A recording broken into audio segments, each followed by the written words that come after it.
ইনকলাব জিন্দাবাদ, আইএসএফ জিন্দাবাদ। এই ওয়াকফ আইনের বিরুদ্ধে নাসির সিদ্দিকী লড়ছে, লড়বে। এই ওয়াকফ আইনের বিরুদ্ধে নাসির সিদ্দিকী লড়ছে, লড়বে। আমি অন ক্যামেরা বলছি, এখানে ভিডিও রেকর্ডিং হচ্ছে। আমার ভিডিও আপনি অন্য কেউ না শুনলেও জানবেন কালীঘাটের লোকেরা আমার ভিডিও শুনে কি বলছে দেখি, একটু ভুল পেলে আমার নামে মামলা দেবে। এই জন্য ঠিক একইভাবে মুসলিম দরদি সরকার বললেও চলতে উঠতে বসলে দেখা যাবে প্রতিটা পদে পদে সংখ্যালঘু মুসলমানদেরকে এরা দমন করছে। শুধু সংখ্যালঘু মুসলমানদের নয়, আদিবাসী, দলিত, পিছড়ে বর্গের যাদের হয়ে বলার লোক কম, তাদের উপরে এই সরকার দমন পীড়ন করছে। তাই বন্ধুগণ, ঐক্যবদ্ধ হতে হবে, এগিয়ে যেতে হবে। সব সময় দায়িত্ব যেন আমাদের কাঁধে, কাউকে আটকাতে হবে আর কাউকে জিতাতে হবে। এই দায়িত্ব নিয়ে আমরা এতদিন বসে আছি। এবার সময় এসেছে, আটকাতে হবে ঠিক কথা, কিন্তু নিজেকে আইনসভার মধ্যে যেতে হবে। এই পলাশীপাড়া থেকে, এই নাকাশীপাড়া থেকে, এই কালীগঞ্জ থেকে, নদিয়া থেকে জনগণের জনপ্রতিনিধি বিধানসভার মধ্যে যাবে। সেই সময় এসেছে, আমাদের লোককে পাঠাতে হবে। আমাদের লোক তো আমাদের যিনি ছিলেন, প্রয়াত হলেন, সদ্য প্রয়াত, নামটা কি, লাল সাহেব, কালীগঞ্জের লাল সাহেব, আর আমাদের এখানে তেহট্টে তাপস বাবু। ওরে বাবা, নাম নেওয়া যাবে না, ও বাবা অ্যারেস্ট হয়ে যেতে পারি আমি, কোনো সম্পর্ক আছে। তো আমরা যেটা বলছি, আমরা পাঠাই, যাকে পাঠাই সে আমার গিয়ে কি কথা বলে এটাকে জানতে হবে। আপনার কথা গিয়ে কতটা বলছে সেটা জানতে হবে। দেখলে দেবেন নিটফল জিরো। কই বিধানসভার মধ্যে দাঁড়িয়ে কেন বলতে পারছে না যে সরকারি চাকরিতে সংখ্যালঘু মুসলমানদের উপস্থিতি কেন নয়? কেন বিধানসভার মধ্যে দাঁড়িয়ে বলতে পারছে না সরকারি চাকরিতে এসটি কোটায়, এসসি কোটাতে কেন নন এসটি এসসিরা চাকরি করছে? এর জবাব দাও। এ কথা তারা বলতে পারছে না। কেন বলতে পারছে না? সরকারি চাকরিতে মুসলমানদের খুঁজে পাওয়া যায় না, আর জেল আর আদালতে মুসলমানদের সংখ্যা বেশি কেন? এটা কিভাবে কমানো যাবে? সরকারি চাকরিতে কিভাবে বাড়ানো যাবে? এর পলিসি সরকার নিয়ে আসুক। এ কথা বলতে শুনছি না। তাই আমরা যদি জনগণের জনপ্রতিনিধিকে আইনসভার মধ্যে পাঠাই, সে আইনসভার মধ্যে গিয়ে চিৎকার করবে ফেক এসটি এসসি সার্টিফিকেট বাতিল করতে হবে। প্রকৃত যারা ওবিসি তাদেরকে, অর্থাৎ ওবিসি যে কমিশনের মাধ্যমে সঠিক যারা আর্থসামাজিক ভাবে পিছিয়ে আছে তাদেরকে ইনক্লুড করে পিছড়ে বর্গের হিন্দু মুসলমানদেরকে সমাজের মূল স্রোতে আনতে হবে। এই আওয়াজ তারা তুলবে। কিন্তু আমরা যাদেরকে পাঠাচ্ছি কি করছে? আপনারা আমার ভোটটা নিচ্ছে, মাস গেলে 1,21,000 টাকা পাচ্ছে, আপনারা আপনাদের হয়ে কথা বলার লোক খুঁজে পাওয়া যাচ্ছে না।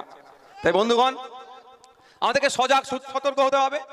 আমরা যদি সজাগ সতর্ক না হই, বারবার ভোট আসবে আর অমুক চলে আসবে, তমুক চলে আসবে, একে আটকাতে হবে, তাকে আটকাতে হবে, করতে করতে আপনার আমার অস্তিত্ব শেষ হয়ে যাবে। এখন গল্প শোনাচ্ছে বিজেপিকে আটকাতে গেলে কি নাকি তৃণমূলকে ভোট দিতে হবে। আবার কেউ গল্প শোনাচ্ছে তৃণমূলকে হারাতে গেলে নাকি বিজেপিকে ভোট দিতে হবে। দুটো দল মিলেই বাংলার মানুষকে বোকা বানাচ্ছে।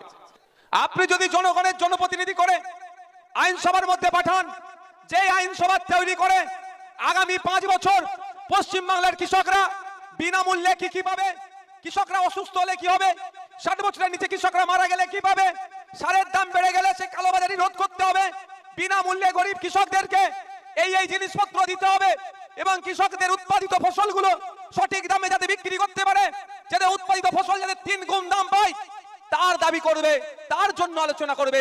সেই ধরনের বিধায়ককে আগামী দিনে আপনারা বিধানসভায় পাঠাবেন, তাহলেই তো আপনাদের হয়ে কথা বলবে। আপনি পাঠিয়েছেন চাকরি চোরকে, তো কি হবে? খারাপ লাগছে? আপনার বিধায়ক আমার কলিগ, আমি ব্যক্তিগত কাউকে আক্রমণ করি না, বাস্তবটাকে বলছি। আমার বিধানসভার একই তো নাকি, কলিগই বলা যায় তো নাকি? তা বন্ধুগণ, আমাদের একটু ভাবতে হবে। এত কৃষক আছেন, আমি একটা শুধু জিজ্ঞাসা করব, কৃষক ডেথ বেনিফিট বলে একটা প্রকল্প আছে আমাদের রাজ্যে।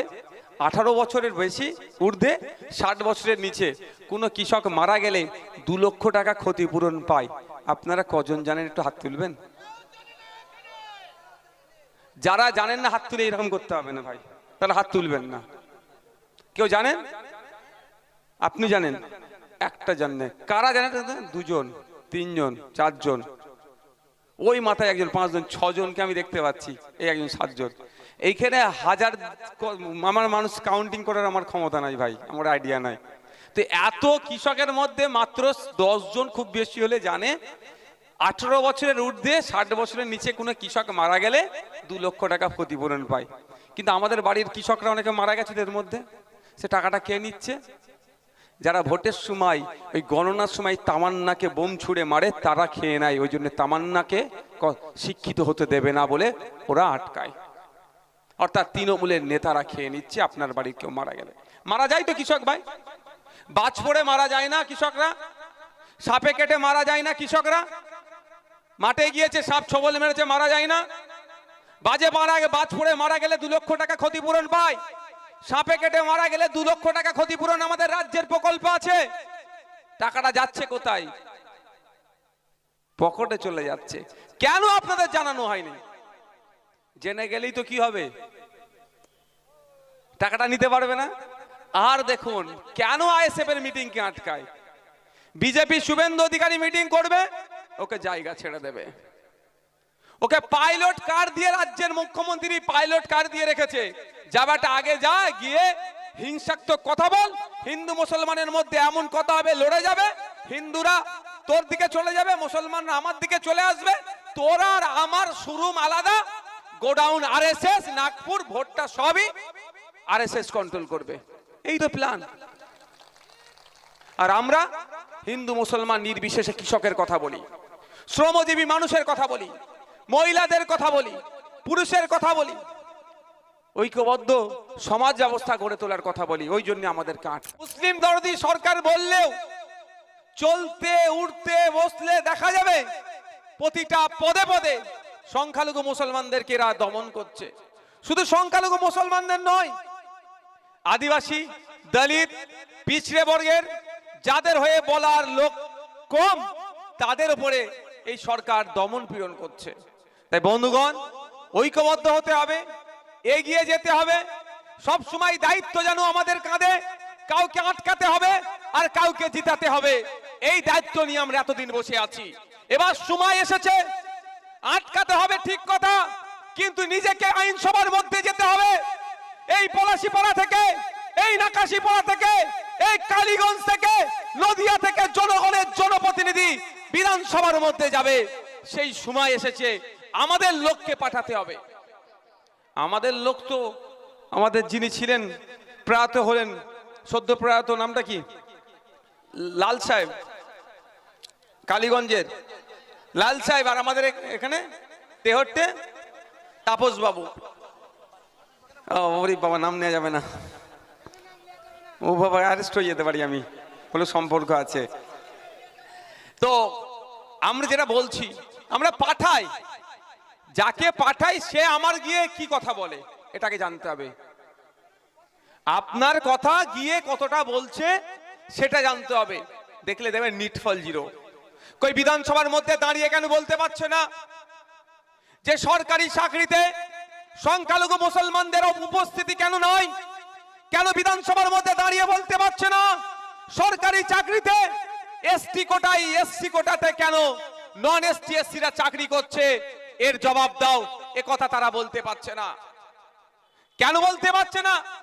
সরকারি চাকরিতে মুসলমানদের খুঁজে পাওয়া যায় না, আর জেল আর আদালতে মুসলমানদের সংখ্যা বেশি কেন?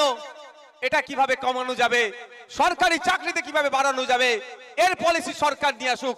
এ কথা বলতে শুনছি না।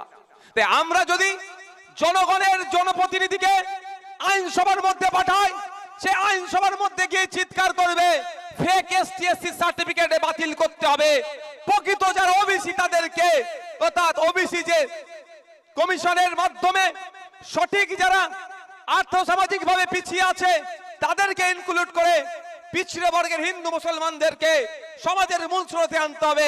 এই আওয়াজ তারা তুলবে। কিন্তু আমরা যাদেরকে পাঠাচ্ছি কি করছে? আপনার আমার ভোটটা নিচ্ছে, মাস গেলে 1,21,000 টাকা পাচ্ছে। আপনারা আপনাদের